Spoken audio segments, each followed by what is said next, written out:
અરે દીકરાના લગ્ન થાય ને પછી તો આખા ઘરનું વાતાવરણ બદલાઈ જાય છે. એટલું એડજસ્ટ કરવું પડે છે ને કે ન પૂછો વાત. આપણો દીકરો આપણો ક્યાં રહે છે, એ તો વહુના ઈશારે નાચે છે. વહુની પાછળ પાછળ આખો દિવસ ફર્યા કરે. હા તો એક કામ કર ને, મને તાર પપ્પાને ક્યાંક ફેંકી આવ. અમે તારી જેમ વહુની આગળ પાછળ નહીં ફર્યા કરીએ. મમ્મી શું થયું? હવે તું તો ચૂપ જ રહે.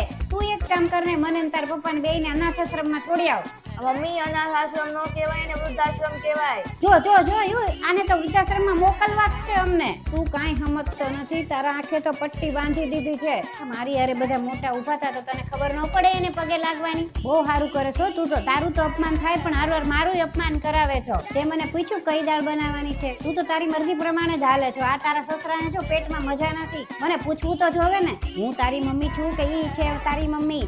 મને તો ખબર જ નથી પડતી. નક્કી તારા ઉપર કાંઈક એને જાદુ કર્યું છે એટલે તો તને મમ્મી નથી દેખાતી, બસ પત્ની જ દેખાય છે બધી. રવિવારનો પ્લાન કરી નાખ્યો. અમારે રવિવાર આવે, અમારે સત્સંગમાં જવાનું હોય, પણ નહીં, તમે તો તમારી મસ્તીમાં જ મસ્ત છો. અરે બેન, આ છોકરાના લગ્ન કરીને તો એટલી પસ્તાણી છું ને, એવી બહુ મળી છે ને, એને એમ કહું કે 2 શાક બનાવવાના છે તો એમ કે તમે તમારા હાથે કરી લો. એવા મારી સામે જવાબ દે છે ને, હું કરું? હું તો ફસાઈ ગઈ છું.